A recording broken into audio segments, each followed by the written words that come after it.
E começava por uma frase que diz que um povo que defende os seus pratos tradicionais defende o território. A invasão armada começa pela cozinha.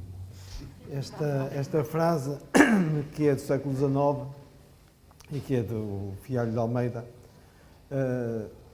se fosse dita fora deste contexto, podia ser dita por qualquer um revolucionário dito e pensasse que a cidade precisava mesmo de que está-se invadida por uma força vinda de fora, como se estivessem a destruir completamente a nossa cultura ou destruir completamente a nossa restauração. O que eu acho, na verdade, é que a restauração está-se a remodelar, está-se a reformular. Nós não estamos a destruir nunca a nossa tradição. Tradição, semanticamente, quer dizer transmitir. E transmitir é isso que nós devemos fazer e que nós temos a obrigação de fazer. É transmitir aquilo que não foi o nosso legado e transmiti-lo para o futuro. Mas a transmissão não é na transmissão só do receituário, daquilo que é das receitas das tripas à moda do Porto. Essas têm que ser também repetidas e feitas e continuadas a fazer. Mas, em boa verdade, quando nós falamos em tradição, temos que ver que há tradições que nós abandonamos por completo. Abandonamos por completo andarmos descalços na rua, cuspir para o chão, embora ainda muita gente o faça. Mas essas tradições são más tradições que nós não queremos continuar com elas. As boas tradições, que são as boas práticas das boas contas, as boas práticas de bem receber, essas nós queremos continuar. E o que me assusta a mim é ouvir muitas pessoas acharem que agora o turismo, como teve este boom, como teve este crescente tão grande, que temos turismo a mais, que temos gente a mais. Como se fosse possível a cidade do Porto ter crescido como cresceu, se não fosse exatamente com este turismo e com esta gente que vem para esta cidade.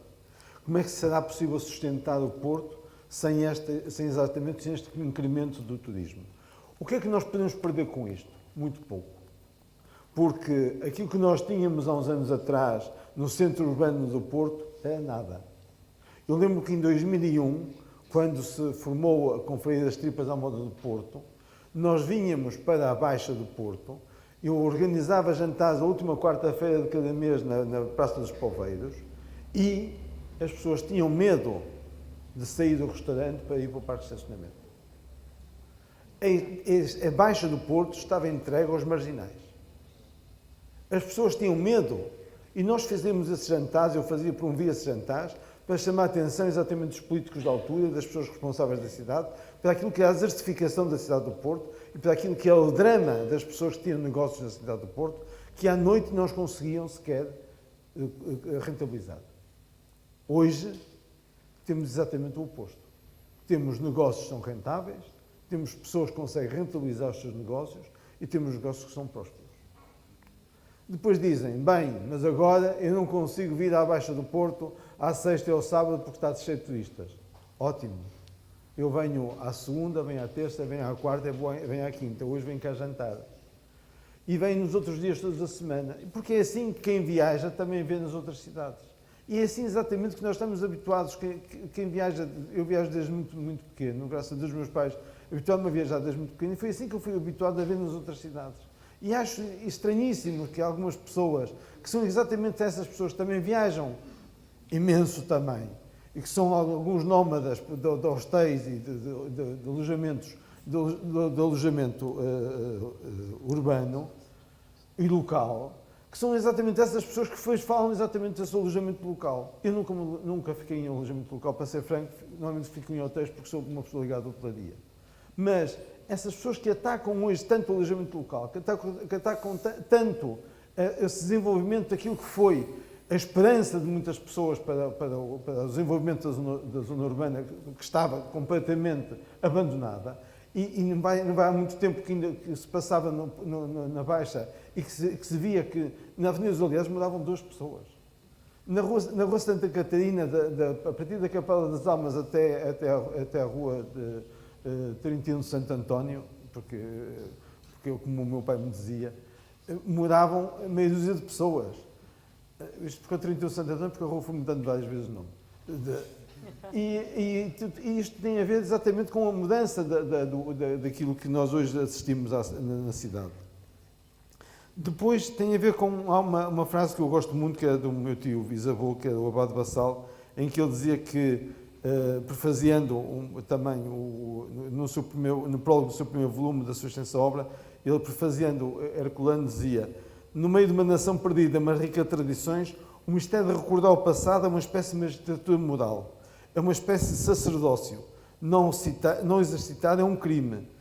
E um povo que deve defender de que um povo perde tristemente o seu valor quando esquece as suas tradições históricas, poéticas e religiosas.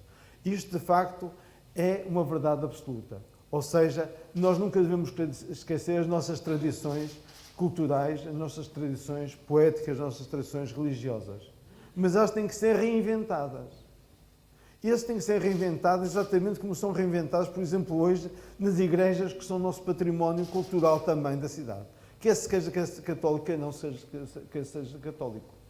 Por exemplo, dou o exemplo que é aquele que me é mais particular, que é a Igreja São José das Taipas, que está aberta ao público e que está aberta a N concertos que se fazem durante o ano, não tem culto, só tem culto 2 vezes por ano, mas que está aberta para N concertos, N apresentações de livros e inclusive até, às vezes, exposições de fotografias e exposições de pintura. E isto tudo com o aval do saudoso bispo Sr. António Francisco. Claro que isto faz parte da nossa tradição. Ou seja, tradição não é ficarmos agarrados a um passado e ficarmos agarrados a coisas que são bolorentas. E isto não tem a ver com, como dizia Simone de Beauvoir, que é preciso erguer o povo à cultura erguer o povo à altura da cultura e não rebaixar a cultura ao nível do povo. Isto pode parecer, às vezes, até um bocadinho elitista, mas isto quem disse foi Simone de Beauvoir, que era completamente de esquerda, por isso eu estou aqui completamente à vontade. Mas isto é verdade. Muitas vezes nós esquecemos é que nós temos que sempre nivelar por cima. E que estas tradições que muitas vezes nós queremos manter, que são as tabernas, os tascos, estas coisas hoje não são possíveis. As pessoas, já não há pessoas que queiram continuar com este trabalho. Eu dou um exemplo. Ao lado da Igreja São José das Taipas existia uma adega fantástica, que era a adega Correia, mas a senhora tinha 70 anos, ela quis se reformar. Chegou a altura dela se reformar, ela não quis continuar, os filhos não quiseram continuar. E estão no direito deles de não continuar. E nós não podemos obrigar as pessoas a manter este espírito de tabernas e de tascos quando elas não querem continuar. Podemos dar o apoio, podemos dar o incentivo, podemos dar que elas continuem. Algumas ainda bem continuaram, mas as coisas vão-se reformulando e vão-se renovando, como é natural e normal nas cidades. Há uma frase do Gilberto Gil que eu gosto imenso, que é: o povo sabe o que quer, mas também quer o que não sabe. E muitas vezes nós esquecemos desta grande verdade. É que, seja a verdade seja dita, que este Executivo soube fazer exatamente isto, que é dar ao povo aquilo que ele não sabe. Eu lembro perfeitamente de um grande concerto que houve aqui na Baixa de música clássica e aquilo que eu ouvi antes do concerto. Que não vai vir ninguém gosta de música clássica, o que é que agora o povo, como se o povo fosse uma entidade anónima, quer ser uma entidade anónima e todos burros, não é? Como se fossem todos com uma massa, que não tivessem massa cinzenta, que não vão gostar de música clássica. Só gostam de música pimba e por isso não vão gostar de música clássica. O que é certo é que a praça encheu para ouvir música clássica. Ou seja, as pessoas também gostam dessas coisas. Se lhe der música pimba, claro, é como nós, se nos deem hambúrgueres, também tivemos com fome, comemos hambúrgueres. Se nos deem caviar, também gostamos de caviar. Se nos gostarem de tripas, também dão-nos tripas. Se nos gostarem de sardinhas, também dão sardinhas. Depende da fome que nós tivermos e aquilo que tivermos para comer. O que é verdade é que essa sustentabilidade do turismo precisa de uma sustentabilidade não só deste turismo de lazer que hoje nós temos, graças a Deus, e um grande esforço que foi feito, mas precisamos de um outro turismo, que é um turismo de negócio. E que este turismo de negócio é importantíssimo, não só para mostrar a cidade, para trazer mais gente à cidade e para mostrar também o valor que a cidade tem à sua volta, e não só no centro, no Porto em si, mas na sua área metropolitana. O Porto há de ser sempre a entrada, a porta para o norte de Portugal. Quer gostem, quer não gostem, há muitas pessoas que não gostam, há pessoas que acham que defendem sempre que o norte é uma coisa, que o Porto é outra, mas o Porto há de ser sempre a porta para o norte de Portugal. E este turismo de negócios é essencial para a manutenção de um turismo que tem uma quebra grande de inverno e que é necessário para ser sustentável estas unidades hoteleiras que estão-se a fazer e estes turismos locais que estão a crescer e estes restaurantes todos estão a abrir. Agora, o que não pode haver é, depois de decisões que demorem tantos anos a serem tomadas, como nós vimos, por exemplo, em relação ao Paço de Cristal, que de facto bloqueiam uma coisa que já podia estar construída e que ainda estamos a pensar como é que vai ser feito. Isto bloqueia qualquer iniciativa. Nós podíamos estar a falar hoje em congressos, porque os congressos vendem-se com 3, 4 anos de antecedência, não se vendem com um ano. Um congresso de 2.000, 3.000 pessoas vende-se com 3, 4 anos de antecedência e nós estamos 3, 4 anos atrasados. Ou seja, esta é a verdade, e esta é a verdade que muitas vezes os partidos ainda não entenderam, que fazer a oposição é entender a necessidade das cidades, é entender a necessidade das pessoas e não olharem para o umbigo e não olharem só para o seu percurso eleitoral ou para as suas verdades. Eu, em relação àquilo que me diz mais respeito, que é a parte da hotelaria, a parte do turismo, acho que estamos francamente no bom caminho. Acho que hoje nós temos melhores restaurantes, melhores hotéis que tínhamos há 5, 6 anos atrás, temos chefes mais reconhecidos que tínhamos há uns anos atrás e a nossa hotelaria, a nossa restauração é mais reconhecida do que há uns anos atrás. E temos outra coisa que é um valor que é fantástico, que é este sentido de liberdade, este sentido de segurança que nós podemos ter, esta tranquilidade que nós podemos andar na rua até às 2, 3 da manhã sem problema nenhum. Isto é um bem que nós não sabemos ainda distinguir e que nós não sabemos ainda como medir, mas que tem uma vantagem sobre as outras cidades que não têm dimensão. Eu não me queria alongar muito mais, mas há uma coisa que vou ter que dizer e vou-me desculpar. Hoje de manhã, mais uma vez, este movimento independente foi acusado de ter muitos monárquicos. Eu sei que isto é sempre uma questão complicada, mas a questão é que a pena é que os outros movimentos não são acusados de ter republicanos a mais. É que nós aqui cabemos todos. Nós aqui conseguimos caber todos.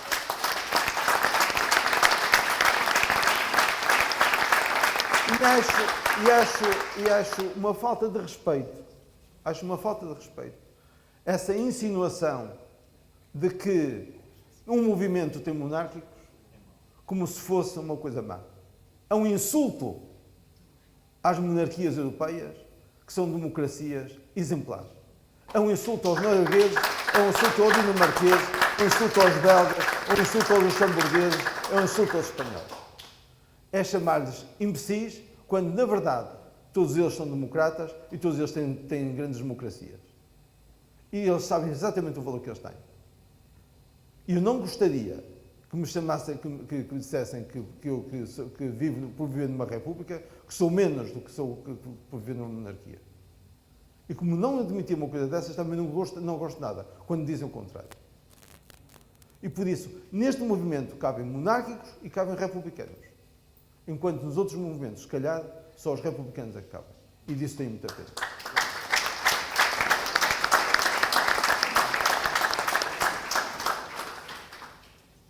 A sustentabilidade continua e começa exatamente por aí. É um sítio onde nós caibamos todos.